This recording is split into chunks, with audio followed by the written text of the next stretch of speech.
Over on page 50. Understand that images are mental pictures that are made from thoughts. And the magnificence of the mind lies in the fact that it can think.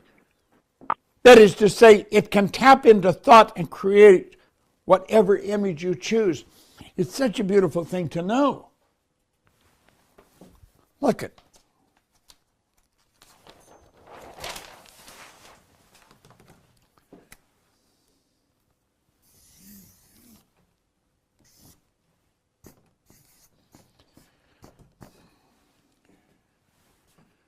You are surrounded by a spirit world. Thoughts are omnipresent. Spirit's omnipresent, so are thoughts. And you can think anything you want. Do you know what the real problem is? People spend more time thinking that way about themselves than they do that way. They never really delve into the truth of the power that they've got locked up in their marvelous mind. And they've got the ability to choose to build any picture here they want. Now, if they don't like the results, if you don't change the results are going to stay the same. And that is the problem with most people. They keep gathering more knowledge up here, but they never change the image that they've impressed here. And what does the power do? The power gives you exactly what you asked for. That's what you're asking for. People that I spend a lot of time with, I spend a lot of time attempting them to stop thinking of why something won't work. I'm not remotely interested in why it won't work. Now, are there times when it's fairly obvious why something won't work? Absolutely. Are there things wrong legitimately? Absolutely. But you have the ability to choose your perception of the situation. You don't have to look at why it won't work. You don't have to look at what's wrong. You can look at whatever you want. We've got to see ourselves as a person that can make it happen regardless of what the hell's going on outside. It's like Napoleon. He said, circumstance, hell I make them.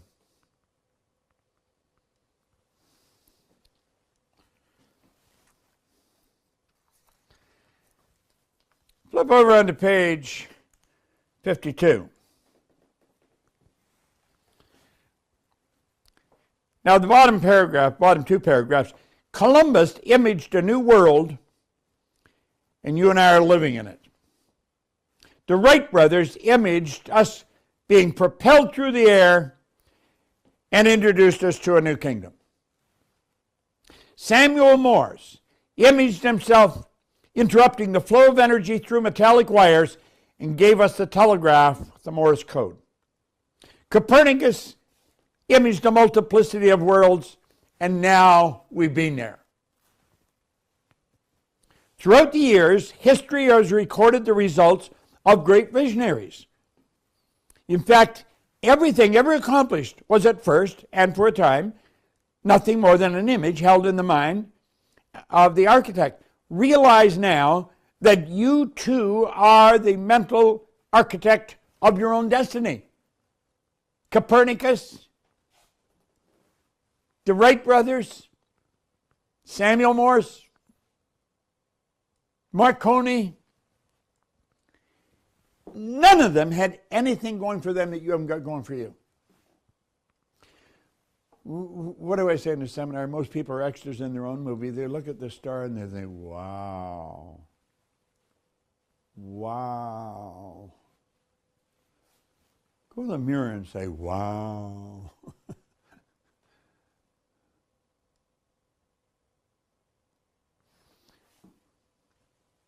You got to start acting like the person you want to become.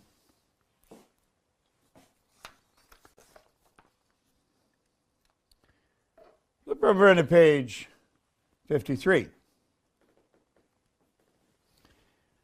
In the middle paragraph, we say, in the previous paragraph, I made reference to the statement by Wallace Wattles. There is a thought stuff that permeates and penetrates and fills the inner spaces of the cosmos. In truth, there is a thought stuff everywhere around you and within you. So become aware of this truth and tap into it now. Use it to form an image on the screen of your mind. See yourself already in possession of the amount of money you want to provide the things you need to live the style you choose to live. You got to see yourself already there. You can't see yourself working toward it. That's what 95% are doing. You see yourself already there.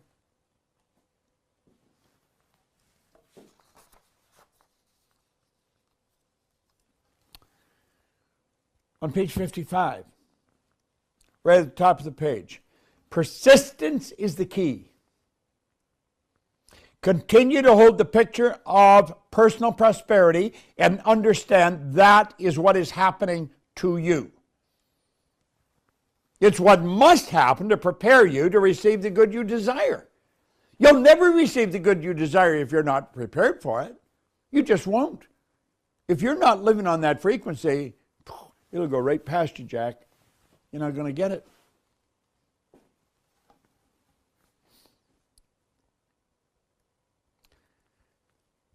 Down the next paragraph, I quote Napoleon Hill, where he said, there may be no heroic connotation to the word persistence, but the quality is to the character of the human like what carbon is to steel.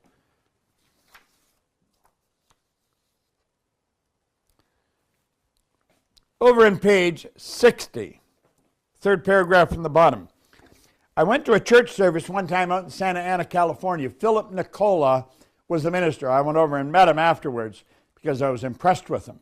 He said something I will never forget. He said, keep your mind on a higher image rather than a lower concern. I know there's things out there that are wrong, but what the hell? If you can't change them, why focus on them? Keep your mind on a higher image rather than a lower concern. You might write that out on something because that is very powerful. On page 67, second paragraph from the bottom, we have in the introduction to this book, and then again in the first chapter, we emphasize the fact that no amount of reading or memorizing is going to make you successful in life. It's the understanding and application of wise thoughts that count. Understanding and application are the keys which unlock the doors to abundance for you.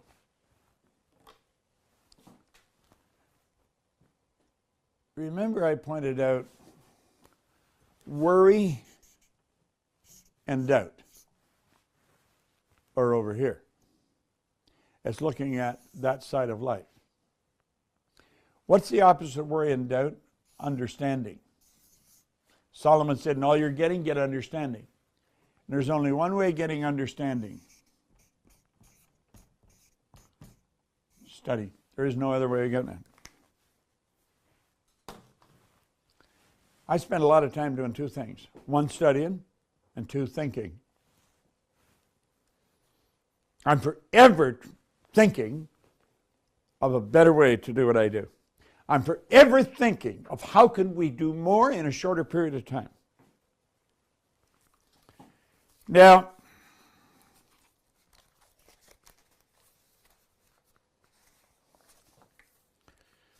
hopefully this was sent out to you. There's a page here.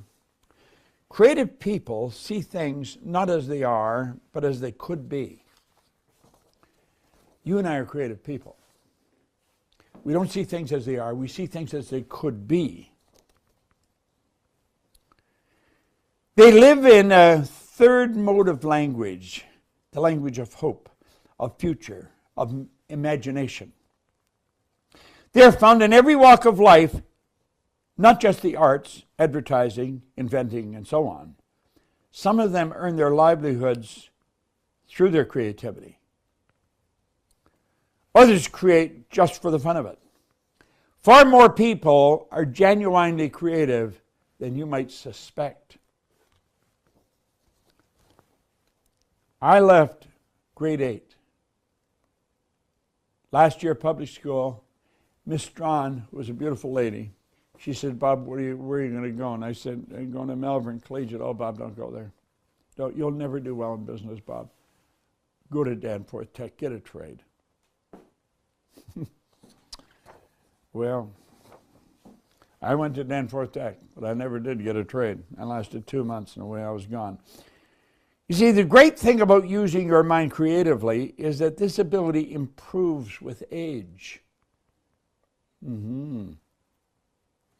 It's one of the great compensations for growing older. Every year of experience adds to the fund of possible combinations for newer and better ideas. God, I love that. The American moral and social philosopher Eric Hoffer, I had the great pleasure of working with him. God, he was a wonderful man. He pointed out that throughout history, the great creative geniuses and innovators have been quite young. And the older people who head various industries today were themselves tremendously creative when they were young and just getting started. And the latter individuals are even more creative today if they haven't let the status quo sneak up on them and harden their channels of creativity. You know, I was thinking as I'm saying that, retirement is probably one of the worst things that can happen to a person. Now, that doesn't mean that if you're on a job and you can retire at a certain age, that doesn't mean you shouldn't take that retirement. Go do something else, something different. You're capable of doing anything, but don't just sit back and wait to get in the box, for God's sake. Consider today how you might operate with more creative intelligence, using the powers of your imagination to better your life and the lives of those around you. Now, I have a piece of literature that I use often.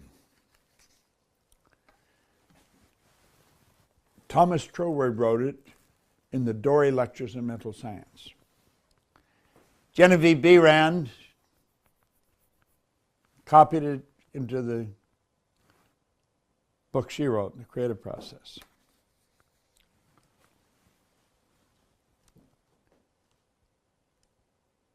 You have a copy of it, I think. I'm going to read it through and then come back and look at it. The mind is the center of divine operation.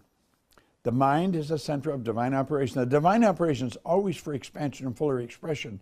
And this means the production of something beyond what has gone before, something entirely new, not included in the past experience, though proceeding out of it by an orderly sequence of growth. Therefore, since the divine cannot change its inherent nature, it must operate in the same manner within me. Consequently, in my own special world, of which I am a center, it will move forward to produce new conditions, always in advance of any that has gone before. Now, what is the ultimate objective of this particular seminar? I'm going to tell you what it is. And I'm going to tell you something else. High percentage of people that go through this seminar do not do what I'm going to suggest. Do not.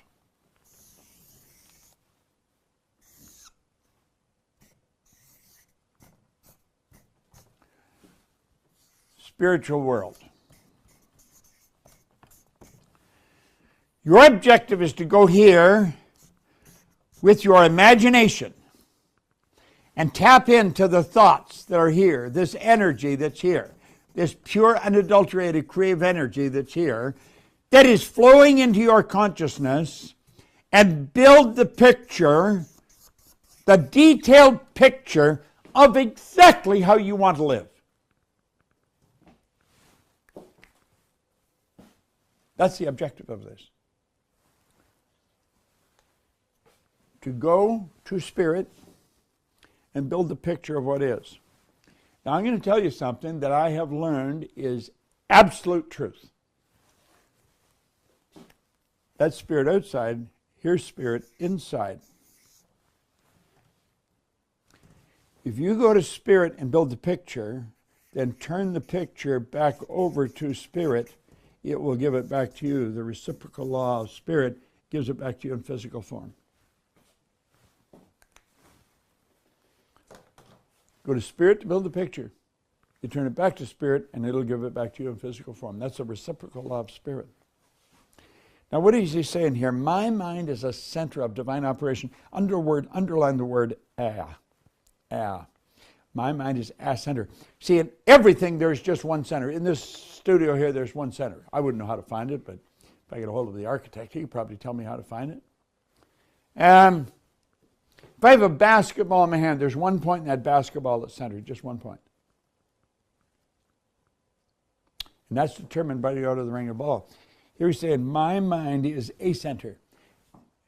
That would indicate there's more than one center in the divine operation. If my mind is a center, and you read it and you say, my mind is a center, Scott reads it and he says, my mind is a center, we're all right. You see, when there's no outer ring, any point center. You're dealing with infinite. When you're dealing with spirit infinite, now you're not going to conceive what that means. That's way beyond your ability to think. The divine operation's always for expansion and fuller expression. And this means the production of something that's gone beyond what's gone before. Something entirely new, not included in past experience, or proceeding out of your past experience by an orderly sequence of growth. Now think. This means the production of something, since the divine, it's always for expansion and fuller expression. That means the production of something beyond what's gone before. It's not included in your past experience. You're creating a you that no one has ever seen. You're creating a world that you have never, ever before lived in. You can go to spirit and you have the ability to do that. We've been created in God's image. We've got creative faculties. This is absolutely huge when we think about it. Do you know the problem with most people? They do not build the picture. They don't sit down, take a pen, and write out exactly how they want to live. They don't do it. We give you pages right in the beginning. We ask you to write out an image. You know, your professional life, relationships, health, well-being, spousal and parenting, if it applies. Most people don't do it. They don't do it. I'm going to tell you, I did it. I did it. I did it. I dictated the kind of shoes, suit, kind of ties, how I would cut my hair, how I'd walk. I had an image of the whole thing. I still walked like Donnie Miller's dad did shortly after I had a heart attack. Donnie Miller's dad lived down the street from me. He had a heart attack. It was during the Second World War. He was one of the few dads that was home. And I'd watch him walking up the street in a very relaxed manner. And when I was building an image of myself, I built an image of myself. I could see myself walking. You'll very rarely see me running or rushing anywhere. Do I? On occasion. Not very often. I built the image how I'd dress, what I'd wear. And I'm going to tell you something. I don't give a damn what the styles are. I dress the way I want to dress. Doesn't matter to me. It doesn't make any difference to me. I cut my hair and comb my hair the way I want to comb my hair. I don't care what the styles are.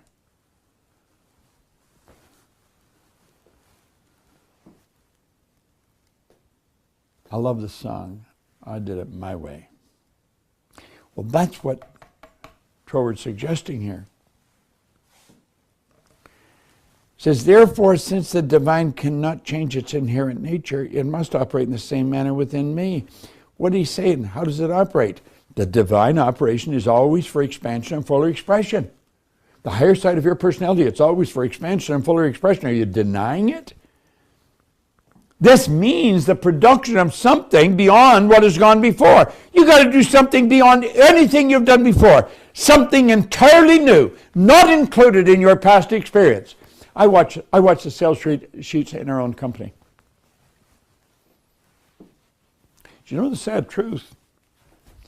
You can usually be pretty accurate in predicting who's doing what. Not much change.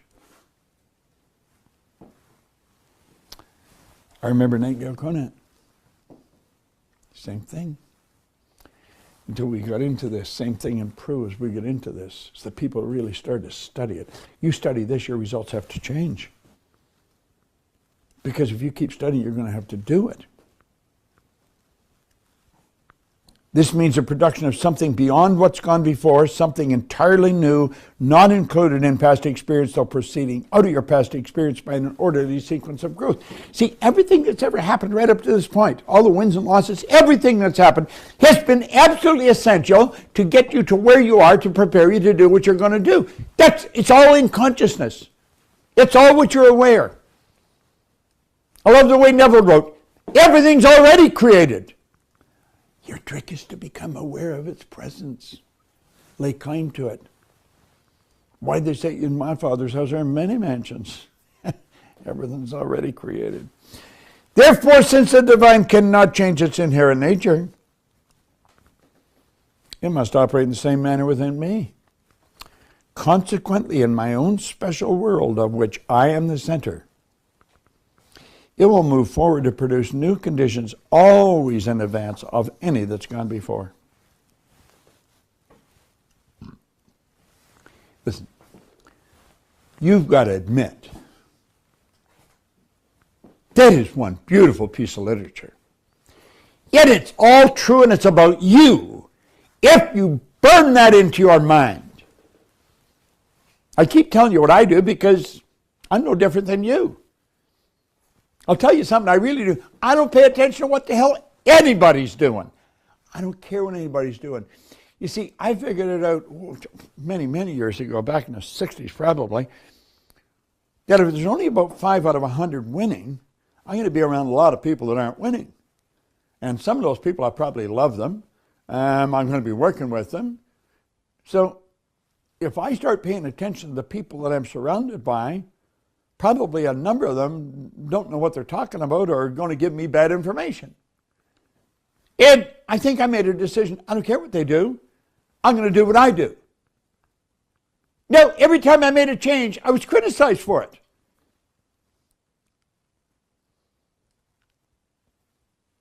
But after a period of time, they come and said, geez, I got to correct that.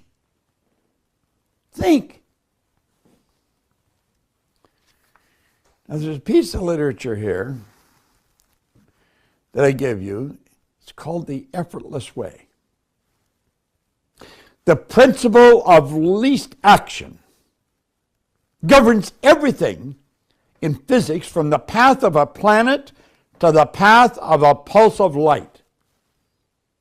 Least action is the minimum of energy multiplied by the minimum of time. Therefore, in moving from your present state to the state desired, you must use minimum energy and take the shortest possible time. For you to turn that into results. Moving from your present state to the state desired, you must use minimum energy and take the shortest possible time. Your journey from one state of consciousness to another, it's a psychological one. So to make your journey, you must employ the psychological equivalent of least energy. And the psychological equivalent is mere assumption. Just assume it.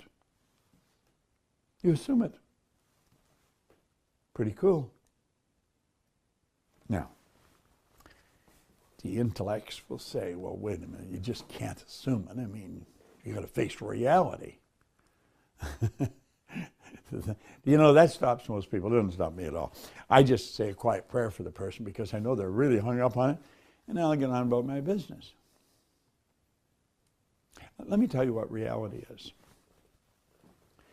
When you build the picture here and plant it here, that is moving into form. You've already got it. It's only a matter till it moves into form. That's called the perpetual transmutation of energy, one of the first laws of the universe. The image is in here. It must manifest there. You know where you have difficulty? Conscious concern about what other people think. You're acting like you've got to quit kidding yourself, Proctor. You haven't got it. Okay. Assumption. The day you fully realize the power of assumption, you discover that it works in complete conformity with this principle. It works by means of attention minus effort. Love it. Thus, with least action, through an assumption, you hurry without haste. You reach your goal without effort. Because creation is finished, what you desire already exists. Beautiful. And God created the heavens and the earth. And on the seventh day he rested. It was all done. Everything was finished. What you desire already exists. Now somebody's saying, well, that's not what it means. That's exactly what it means.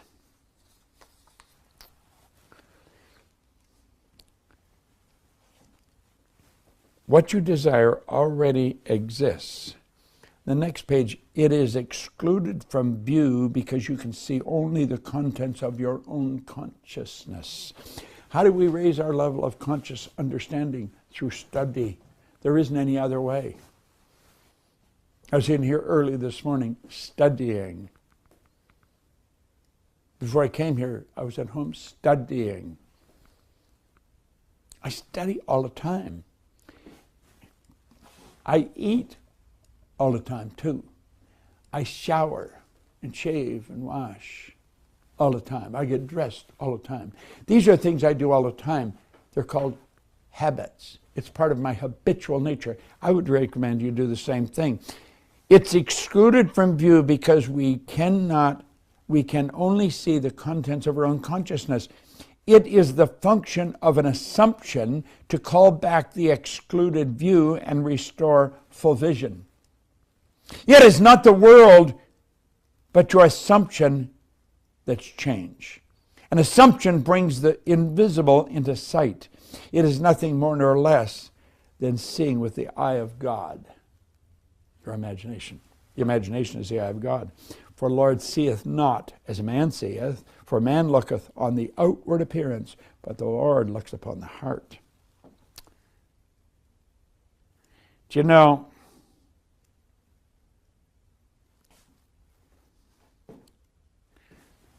this lesson, if you will do it, sit down, take your pen, and write it out. Every word.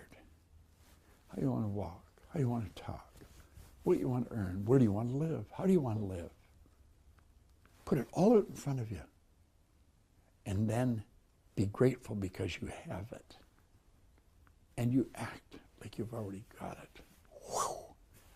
That's the way to live. The heart is the primary organ of sense, hence the first cause of experience. When you look on the heart, you're looking at your assumptions. Assumptions determine your experience. Watch your assumption with all diligence, for out of it are the issues of life. Assumptions have the power of objective realization. Every event in the visible world is the result of an assumption or idea in the unseen world. The present moment is all important. For it is only in the present moment that our assumptions can be controlled. The future must become the present in your mind if you would wisely and operate the law of assumption. You've got to make the future the present. This is not how I'm going to be. This is how I am. I am that I am. The future must become the present in the mind if you would wisely operate the law of assumption. The future becomes the present when you imagine that you already are what you will be when your assumption is fulfilled. Be still and know that you are that which you desire to be. The end of longing should be being. Therefore, your dream into being, perpetual construction of future states without the consciousness of already being them. That is, picturing your desire without actually assuming the feeling of that which is fulfilled, is fallacy and mirage of mankind. It is simply futile daydreaming.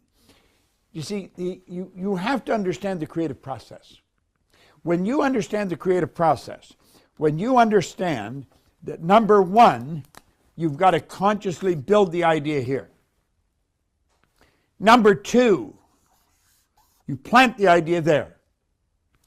Number three, the second you plant it, it instantly becomes expressed with and through the body. You see, when you plant the idea here, the body changes its vibration. As the body changes its vibration, conscious awareness is feeling. You just feel so good because you are that which you created in your mind. God gave you the same as he gave me. Gave the person beside you the same. It's the same everywhere. The part you have to work on. You have to work on it diligently. Is writing out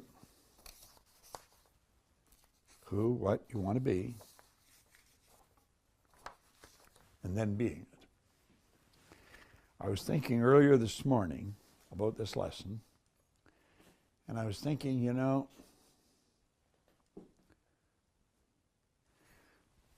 we are programmed. The paradigm is so deep with the idea of worrying about what they think of me.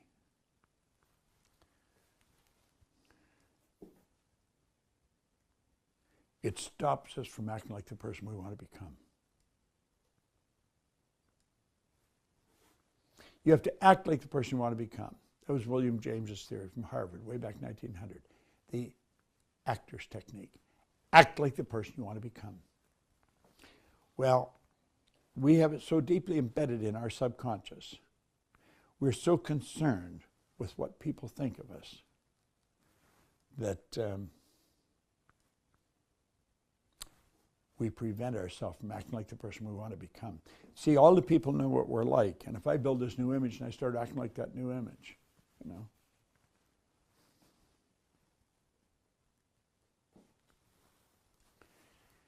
If you look at most seminars today, the seminar leader will maybe have a black t-shirt or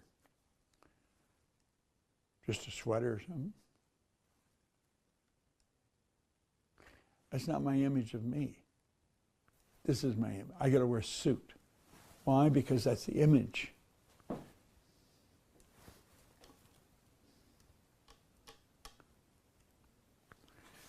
You're going to make a decision. You don't give a damn what anybody else thinks of you. Now that's pretty strong, but you've got to get to the point where you do not give a damn what anybody else thinks of you. Your concern should be what you think of you. Now, put the screen back up. Let's look at this. Here we are here.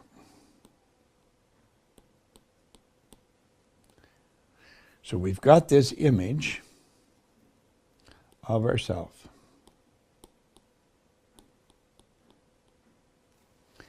That's an image of ourselves. And we see if this is what I really want. I get people to repeat what they want, repeat it over and over and over and over and over. But don't think by repeating it's going to happen down the road.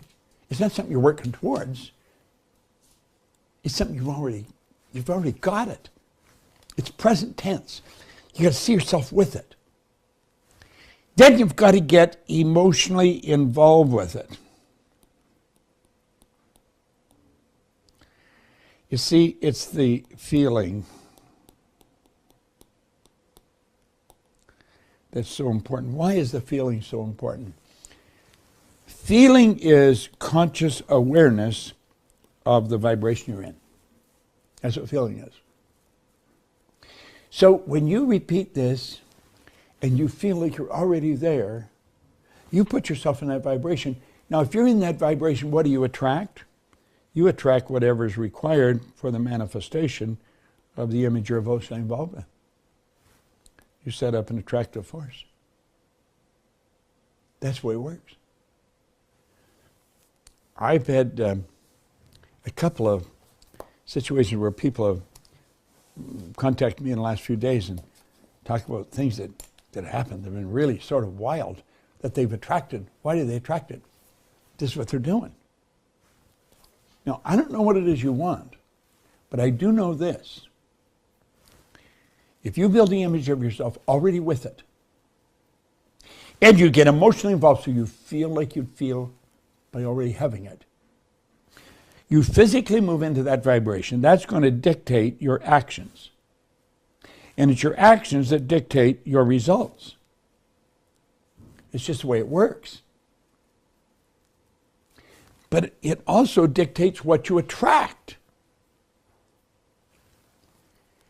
Now, granted, the guys you're working with, the people you're with, they know you the way you are now. You're now physically, they know, the car you drive, the clothes you wear, the house you live in, the money you earn. That's what they know. They're living through their senses. And your paradigm could have you living through your senses. You say, well, this is sort of silly thinking and acting when you mean you haven't got it. And you know something? If you think that's silly because you haven't got it, you're never going to get it. You're going to act like the person you want to become. Listen, you build the picture here. You get emotionally involved with it. The law that causes this to move into physical form results is the law of perpetual transmutation. That law decrees that whatever image you impress instantly and automatically begins to move into form. You see it outside. Go outside on a nice clear day, you look up into the sky and you'll see a white cloud start to form. And then that make it a little dark, and the cloud starts to turn heavy and gets black maybe, and water comes from it. There's the energy moving into form. Now, this is so super important. When you start to realize there's the three lessons here. My mind's the center. That means that you are God's highest form of creation. Scott mentioned something earlier. He said the image you're operating with right now is a lie. That's not who you are. You're God's highest form of creation. You're not acting like it, so you're living a lie. You got to start to live the truth. The truth is, no one knows what you're capable of. When we talk about our mind being the center, now Genevieve Behrend, she used that particular piece of literature. She memorized that, and that's what got her to be Thomas Troward's only student. I have a book here, conversation that she had with Troward, and she was his only student. She had to attract $20,000. That's back in 1912. She studied with him from 1912 to 1914. And this came out of the Dory lectures, this particular paragraph, and she memorized that. I memorized it years ago. My mind's the center of divine operation. The divine operation is always for expansion and fuller expression. See, I know that there's a power within me that wants to express itself in a greater way. I want to do more. I want to do better. I was talking to Phil Goldfine yesterday. He may be on the call. I don't know if he is. But I was talking to Phil yesterday. Phil pulls this off as well as anybody I know. He acts like the person he wants to become. He's not really overly concerned what anybody else thinks. And he's doing something in his industry that's never been done before. Never, never. In the entire history of the movie making industry, he's doing something he's never done before. You know why? He's doing what I'm talking about here. I've been working with Phil for 20 years. Phil, if I tell him to do something, he does exactly what I tell him. I was telling Phil yesterday, I said, Phil, I think you ought to go away for a couple of hours and sit and play a little mental game with yourself. I said, if you went back to when Jack Warner was, really rocking and rolling in Hollywood, you go back to, I don't know, the 40s, late 40s, early 50s maybe, as Warner Brothers, very big. Well, I said, he was doing things that hadn't been done before. He was making breakthroughs. So here we're still talking about him in 2020. And that goes back to 1940. I said, 50 years from now, people are going to be talking about what you're doing, because what you're doing is so different. I said, I think it'd be a good idea if you went away for a couple hours and mentally projected yourself ahead maybe 50 years. We go up to 2070, and you look back to 2020. Now, you haven't got any idea what we'd be living like in 2070, but it would be a different world we're in. And look back at 2020, at what you were doing. Because people are going to be talking about you 50 years from now, same as I'm talking about Jack Warner almost 100 years ago. So think, what are you capable of? You are the center of everything. All there is, all the power, everything, you're the center of it. There's as much power to your right as there is to your left. There's as much in front of you as there is behind you. There's as much above as below. It's infinite. You have infinite power that operates in a very exact way. It never changes. If I let this go, it's going to go down. You know that. Let this mouse fall, it's going to go down. That's a law of the world. We're talking about laws of the universe. They're exact. Werner von Braun knew that. That's why it took him about 10 seconds to answer John Kennedy when President Kennedy said, what would it take us to build a rocket that will carry a person to the moon and bring him back safely to Earth? In about 10 seconds, he says, the will to do it. Well, I don't know what you want, but I do know this. That's all you need is the will to do it. What is the will? The will is the ability. The will is a mental faculty that holds the picture that you built with your imagination on the screen of your mind. Hold the picture on the screen of your mind. Hold the picture of who you are. That's who you are now. You got to get to a point you don't give a damn what anybody else thinks. What they think, that's their business. Doesn't matter what they think of you. I hope you like me. If you don't, that's okay. You should. I'm a nice guy. Pretty generous guy, good guy. I help most anybody. But if you don't like me, that's your problem. It's not my problem. I do like me. Now, I can remember when I first picked up this book, it was very important you liked me. So it didn't matter who you were. I would just adapt to whatever you think was right. I'd say, yeah, I agree with that. Even when I didn't even know what they were talking about. I don't go there anymore. I don't live there anymore. That guy's gone. Long gone. Long gone.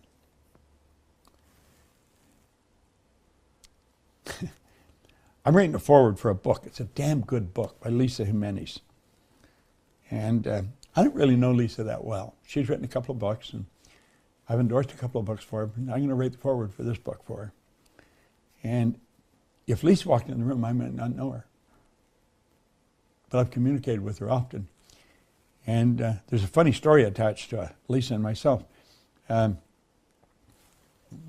were both at a function one time where there was dancing. And she came over and asked me to dance, and I said, no. She said, no? Why not? I said, because I don't want to dance.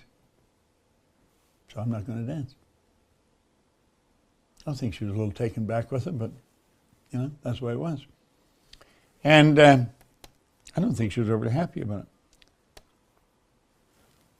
Go ahead, I don't know, months, years, a couple of years maybe. Another time, I was doing a seminar, and I found out Lisa was in the room. So I was telling the story. I said, you got to live the way you want to live. I said, I remember a girl come and asked me to dance one time, and I just said, no. She said, why? I said, because I don't want to. I think she was a little upset about it, but Now, I think I owe that girl a dance, so I'm going to call her up. She's here. Come on up on the stage, Lisa. And so Lisa came up on the stage. They put some music on, and I danced with her. It was just a bit of a joke. But you see, the joke was, if I didn't want to do it, why do it? Why are you doing stuff you don't want to do? You know what you're doing? You're doing it to please other people. You're doing it to please unpleasant people so they will be pleased with you. Have you any idea how much of that goes on? You're not living the way you want to live. What do you really want to do? Get the picture. He said, determined imagination, thinking from the end, is the beginning of all miracles. Thinking from the end is an intense perception of the world of fulfilled desire. It's already happened. You see it happening in your mind. That's what the great athletes do. Remember Milt Campbell telling me, God bless him, he's gone now, but Milt went to Australia to compete in the Olympics in 52, I think. Yeah. And Rayford Johnson was there. He was also competing in the decathlon. And Rayford said to Milt, Milt, what do you think is going to happen? Milt said, Rayford, you wasted your time coming here. He said, this one's mine. And it was. He won the gold there. He had held that picture in his mind for 4 years. Every day he kept living with that picture. What picture have you got in your mind? You know, if somebody starts working with me, one of the first things I ask them is, well, what's the most you've ever earned in a year? I don't care what the answer is, but I'd like to know the answer. And when I know what the answer is, then I know where their paradigm is set. Now, if they're going to work for me, I'm going to want them to change their paradigm because I want them to earn more money. I want them to be more productive. Now, there's no end to what you can do. I think if you tie these lessons together, here's the one, determined imagination, thinking from is a great miracle of life. Thinking from the state desired is creative living. Ignorance of this ability to think from the end is bondage. It is the root of all bondage with which man is bound. 90% are bound with it. They're living through their senses. They have no idea that they have these higher faculties. They don't know. You've got the imagination, the will, reason, memory, intuition. What's the other one? Intuition, memory, reason, will, imagination. We got all these great powers. Thinking from the end. Keep reading this. My mind is a center of divine operation. God's all there is. Where's God? God's everywhere. They'll say, well, God's in heaven. Where's heaven? Up there. Everywhere. Seek ye first this kingdom in its righteousness, and all these things will be given to you. Think. You are the center. You are God's highest form of creation. I don't care whether you're black or white or yellow or thin or fat or short or tall, male, female, none of that matters. You are God's highest form of creation. And if you build the picture in your mind and you follow the rules, you work by law, you'll hold it in your hand. Listen, if I can earn millions of dollars, anybody can earn millions of dollars. If I can learn how to do this, anybody can learn how to do this. I was talking to a lady earlier this morning. She just started to do this. She became a consultant with our company just last November. She's $1,000 short of earning $3 million this year. And she doesn't think it's that big of a deal, and it's not. That's what she sent. That's what she's getting. My mind is a center of divine operation. God within. You're God's highest form of creation. I know you may have screwed up in the past, but that's okay. Something entirely new, not included in your past experience, those proceeding out of your past experience by an orderly sequence of growth. You are growing in an orderly way. Studying this, the time you spend, the energy put into this, the greatest thing that ever happened to you. My life is just an example of what this will do for you. I remember sitting down with Sandy, God, I don't know, 10, 15 years ago. And I was pretty excited because she is a pretty sharp lady. I mean, she really understands money. And she was a securities attorney, bought and sold banks. And I thought, man. And I started to think, where could we go? I said, there's no end to where we could go. And we would talk about things we'd do. You know something, we're doing them. We are all over the world today. We help millions of people. There's no end to what you can do. Two people, Sandy and I got together, brought our mind together in a partnership and supported each other. We had to walk through the valley of the shadow of death. Didn't bother us. There was problems. You're going to have problems. You're going to have problems. You got to live with it. But you got to live with the picture. You see, when I sat in that room on Maplewood Lane, it was a little room. It wasn't very big. When you walk in my front door, you turn to your left, and you go into this little room. You turn right, and you go into a living room, the front room. And I get in this little den. There was a chair here on one side, and there was a little love seat there, and then a little desk at the end. I used to sit in there with my pen, and I'd dream, and I'd make things. And I was sitting there by myself, 1963 or 73. I said, I'm going to build a company that operates all over the world. Now, you see, by then I had gathered a lot of information. I knew quite a bit about this. But that was 1973. I've learned an awful lot since then. And you know the one thing I made up my mind? Nothing would knock me off course. Didn't matter what happened. I am staying focused. I say, stick to your knitting. Do what you're good at. Don't be distracted by shiny objects. Focus on where you want to go. That's all I've done. We're in 89 countries. This works. It works like unadulterated magic. Your mind is a center. You're the center of spirit. That's all there is. And the person beside you is in the same position. We're all exactly the same. We look different, we sound different, but we are all exactly the same. We're made from the same formless substance. Take us and throw us all in a damn good fire. We're all reduced to the same level. What do you want? You can get it through least action, assumption. You see, when you assume it, you've got it, then it's a matter of it moving into form. You've got it here on a conscious level. You've got it here on an emotional level. And because you feel that way, that's the vibration, and that's what you're going to act. That's what you're going to do. And it's also what you're going to attract. How long will it take for that to move into physical form? No one knows. But we do know it's moving into form right now. It's always happening.